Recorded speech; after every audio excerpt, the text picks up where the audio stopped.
near the crack of the door. Yes, you hear a very in-depth discussion of spices and seasonings that are used in Selshire food. Wonderful. You guys have more friends here, and I'm just gonna open the door. Top. Is this a good time for a quick break? This is a wonderful time for a quick break. Absolutely. Do we have coffee? We should. I would think. Tinkle time. Yeah, Tinkle time.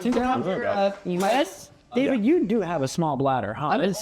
Wow. I have also been holding I'm shocked you lasted this long. Good job. Here's a little show we call Jack and Crack. It does not have a script. Fun fact. Adam and I have been friends for a good long while. Hello, my child. You are so... What's your name? Abram. Abram? Oh, nice to see you, Abram. Hey, Abram, don't come any closer than that bench, because he's crazy. And he's got knives. And I'm going to have whips. I'm not quite as crazy as him, but here's the thing. I'm French. And that's worse. Abram, do you know how you know I'm French? The mustache. Yeah, all of us French people, we have to have pencil mustaches. You draw them on with a pencil. That's how it works. You got that? Excellent. Barbarians get a bad rap in D&D because they really like bonking people, and then they really have nothing to do outside of bonking people. However, today I'm going to show you 5 reasons that barbarians are surprisingly versatile. Like, number 5, lockpicking. Did you all know that barbarians are really good at lockpicking? See, most doors have an amount of health, and if you hit the door with your axe enough times, the door will no longer be there. And if the door no longer exists, the lock is basically picked and you can walk through there. Number 4 thing barbarians are surprisingly good at: diplomacy. There's a whole meme where barbarians are just standing there waiting for diplomacy to fail so that they can start bonking. Are you really gonna argue with Grog from Critical Role? If Grog came up to you and said, hey, we're gonna go bowling right now. Yeah, I'm gonna go get my bowling shoes. Even if you don't have bowling shoes, you're terrified of him. Number 3, barbarians are really good at healing. This one's a stretch. The injuries don't hurt anymore if you've been hit hard enough with the axe, right? Like, you get hit once with the axe, you're like, ow, my axe hole. If you get hit several more times with the axe, you're no longer in pain. Number 2 thing barbarians are good at is stealth. Everybody knows barbarian stealth. There's nobody to sound the alarm if there is nobody alive there. And our number 1 thing that barbarians are surprisingly good at is counter magic. See, the big flaw with barbarians is that they don't have any magic whatsoever, and they have bad wisdom, so they get charmed really easily and all that stuff. You know what kind of wizard can't cast any spells? A wizard with an axe in his skull. So barbarians can effectively cast counterspell, except the counterspell looks like an axe hitting you while you're casting your magic. These are 5 things barbarians are surprisingly good at. I didn't make a very compelling argument for my barbarian friends, did I? Okay, bye.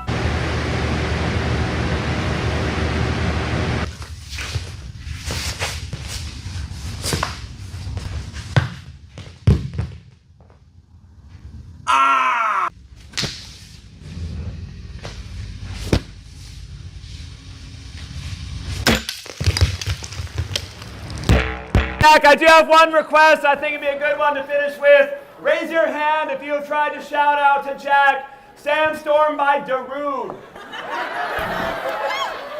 Fewer than you would think. I've done it on the internet a couple times. He's done it on the internet. I believe if we combine our powers, we can finally do that song justice. We're just going to do it real fast, both of us. We got to build up to it. It goes, ba-na-na-na, ba-na-na. No, we're just going to go for it. Oh, we're just going to go in there. All right, you ready? Sandstorm by Darude. Here we go. 3, ready? 2, 1, and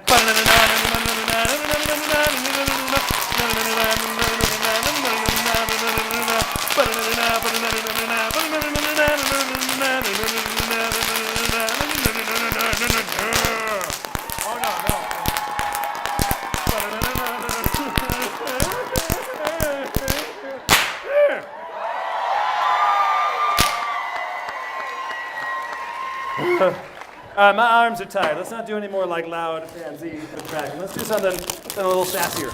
What you got there, Adam? Cheetos!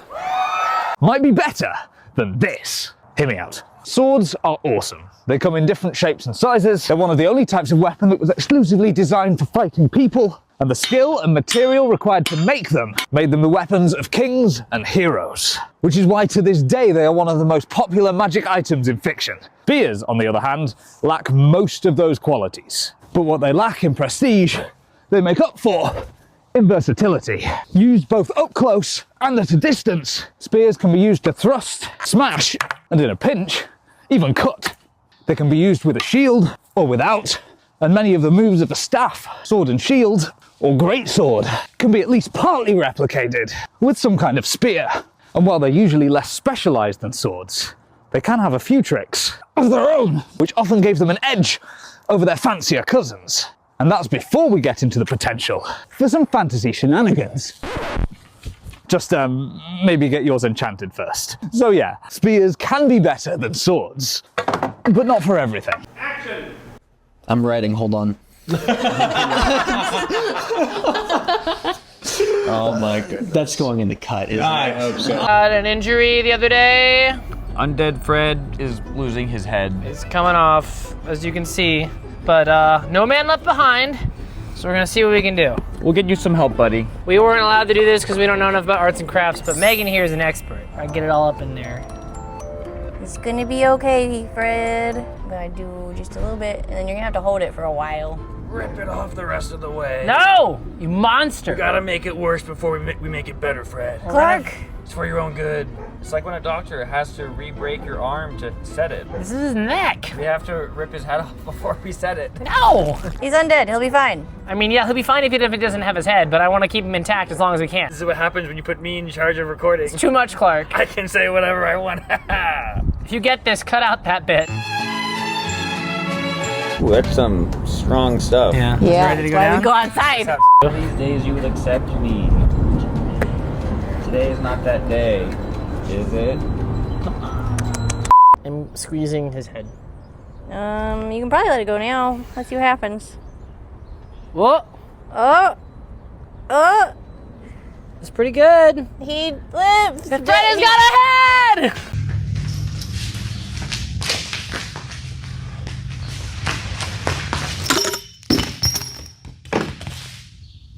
What just happened is putting all of that stuff onto the screen right now. Oh my gosh, look at that. Wow. Oh my gosh, look at that. Wow. It's so amazing. Wow. Thanks, future David. Thank you for doing all of the editing that we've been putting on you. 2 episodes of Min-Maxed are now up, and today I'm going to try and recreate some of Bloom's tricks and techniques. Bloom is an elven ranger who uses a combination of archery, acrobatics, and a little bit of magic to get the job done. So far in combat, we've seen him use 2 techniques. The first, after teleporting into a room full of combatants and onto the back of a chair, involves holding 2 arrows in the hand at once and shooting them in rapid succession one after the other. The arrows can be retrieved simultaneously from the quiver and held in a forwards grip, which in theory could allow them to be offensive, but in practice is mostly designed to funnel them one after the other onto the bowstring, allowing him to place both shots quickly. His second technique occurs while hanging upside down from a chandelier, and because of the slightly differing demands of this, rather than doing 2 arrows at once, he'll take one at a time, draw back, arch his back slightly, and place a shot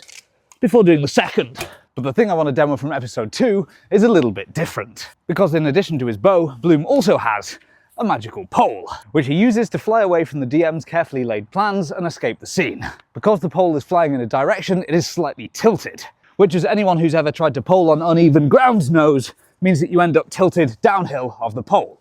So his position of choice ends up tilted out on the side like this, so he can see where he's going, potentially make any shots if he needs to, and is otherwise ready for whatever might happen. Which includes, at one point, airlifting Bensai to safety, which, if I'm honest, isn't really something I'd thought through. So I'm going to hang a rope down from this pose and see if it can take someone's weight. Go on. Yes! It works! It's doable! Hanging from the pole, lowering down a rope, airlifting a friend to safety. All in that position.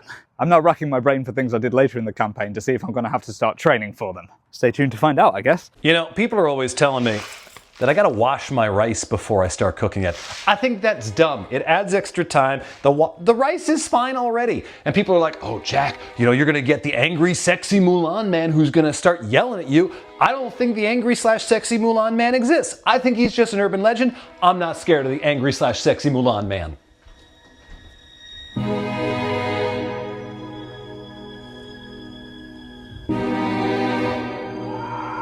Is how Min-Max spent their time during episode 2.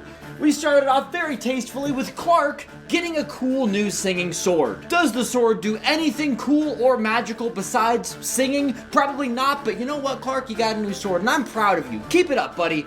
Then we have the Dungeon Master, me, setting up 300 town guard around the party and assuming that that would lead to the party getting arrested. I really sat down and I said, ooh, 300 town guard? 6 idiots. I wonder who's gonna come out on top. I was wrong. After that, we have the party pretending to be ghosts in the attic. This didn't solve the problem that the party was trying to solve, but it was an excuse for Jacques to sing a little song. And you know what? Anything that gives us an excuse for Jack to sing a little song, that is a good use of our time. Then we had our monk moment. I really need to read what monks do in the player's handbook because I was unaware that a monk can just become a ghost that moves at infinite speed forever and escapes everything. You know what? This one's on me. Bensai escaped. Fair enough. The rest of the party escaped, by Clark cutting a hole in Nestor's roof. Now, Clark, when I gave you the giant anime sword and I told you that it was unblockable, you knew that what I meant was it could not be blocked in melee combat because it's so heavy you can't, like, block it with a shield. I didn't mean that the giant anime sword was a lightsaber that could cut through all materials. Unfortunately, I now set the precedent that the giant anime sword is a lightsaber that can cut through all materials, and Clark used it to cut his way out of the roof. So that's on me. And finally, we ended our session with Bloom helicopter lifting Bensai to safety on a flying stripper pole. And at this point, I realized that we had lost the plot. Yeah. That's what happened in episode 2. Section staff is really cool, but I still find myself struggling to use it in any meaningful way other than just sticks with an extra bar attached. So I figure I'll go ahead and put it more in my wheelhouse today and make it a little easier for me to use. Without further ado, I present to you, ta-da! The mistake. Yeah, so basically I figured if I put it on a rope I would be more comfortable, and turns out so far that's kind of right, except for the fact that it's really not well balanced, it's not gonna work well, and it's one of the most terrifying things I think I've ever picked up in my life. Ah! So obviously, as you can tell by the name, it is clearly better in every single regard. Watch as I swing out at Bob and I can hit him with all 3 sticks pretty comfortably. Okay, it's actually starting to work. Hang on. I have increased range, which is cool, and I can technically still do things like my elbow shots. And if I send it out and pull it back, I still technically have a 3-section staff. Well, I don't think this wood in particular is sturdy enough to break any of the ice blocks I have. I am gonna try and hit a can. Can we spit out? Get out. Can I do a dragon wrap? Right in the mouth. Yeah. Close enough. Yeah, so if you guys want to see me use things like the mistake more frequently, just let me know, and I'm happy to give it a go. Oh my gosh, I am terrified of this thing. Anyway, take care, stay safe, and I'll see you guys later. Bye. This is a terrible decision. I hate this. People have noticed that I don't really wear shoes, which has led some people to speculate that I might not even own any, which is of course ridiculous. Because it's all very well running around barefoot on grass, but real life is full of hazards, like uncomfortable gravel, thorns and brambles, and random bits of Lego. So there will always be situations where it's simply not suitable to have the dogs fully out, which is why I own these, which not only maintain the D&D rogue vibe, but also help me keep my ankles warm when it's chilly. But while they've got excellent ground feel, they don't suit every occasion. So I also have these, which not only have a lot of soul, but they also allow me to quiver in my boots. But even these still have some situations that they're not suited for. So in times like that, I wear these. They've got good ground feel, they're comfy, they keep the Bluminek vibe, and while they're not exactly big enough for arrows, they do have pockets. So if I'm ever out and about at events and I can't just go barefoot, then these are my go-to. But there is another set, more acrobatic than the trapeze boots, higher than the stilettos, and weirder than the elf shoes. But I assure you, none of you are ready for that conversation.